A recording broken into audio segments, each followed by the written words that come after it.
right, we're going to do part 2 of our math lesson for today, and that is classifying triangles. So you watched the video about the different kinds of triangles and how you tell which one from the other. So I want you to find this paper, our reteach, and it says 15.3 classifying triangles. At the top, we have the basic ones that were in the video. Equilateral, isosceles, right, and scalene. Oh, they are such fun names to say. And so we're going to practice doing some identifying together since this is the first time you've had that vocabulary. So let's look at, remember that a right triangle always makes a corner and it always has that box there. An equilateral triangle, all of the sides have equal length and equal angles. Size, isosceles, two of the sides have equal lengths and one is shorter. And the scalene, every side is a different length and all of your angles are a different size. So, number one, what one would that be? I see a box there and that always tells me that it is a right triangle. So let's write right on the line. Right triangle. Number two, I know one side is shorter, but those other two sides look like they're the same. To me, it looks like they took that isosceles triangle at the top and just flipped it over on its side, which is correct. That is an isosceles triangle. I have two sides that are the same length and one side that is shorter, which means that I will have two angles of the same size and one that is smaller. Number three, oh, that's easy. That is one of those weird looking ones, even weirder than the one at the top.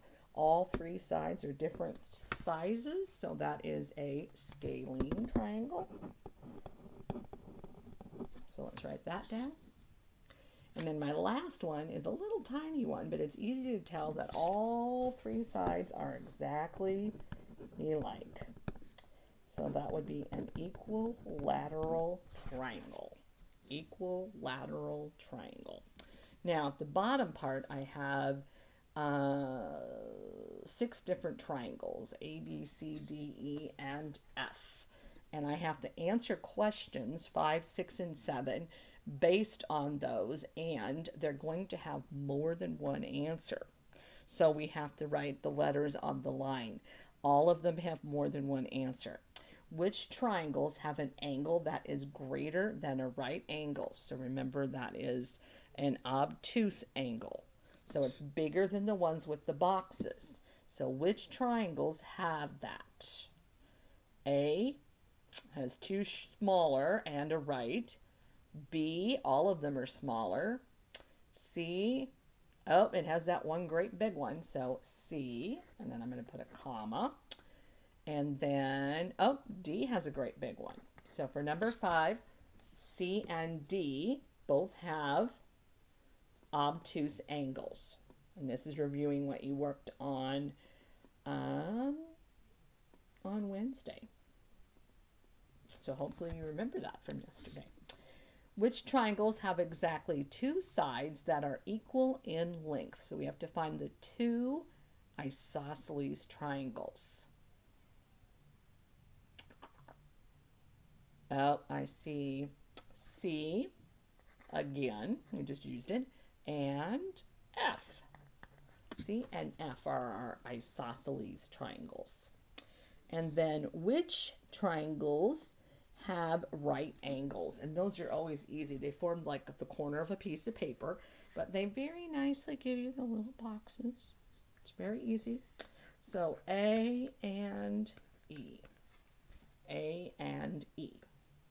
So that's just a review of triangles. Now we're going to kind of bring triangles in again tomorrow. We're going to talk about our polygons. And of course polygons are all of our closed shapes. And we're going to talk in specifics about quadrilaterals. So polygons and quadrilaterals are things we've talked about a lot in Simple Solutions. We're going to do a fun coloring activity with that tomorrow too, as well as talk about the funny names of some of the polygons, depending on how many sides they have. Bigger than octagons, because they get kind of weird names. They're kind of fun. So, see you tomorrow.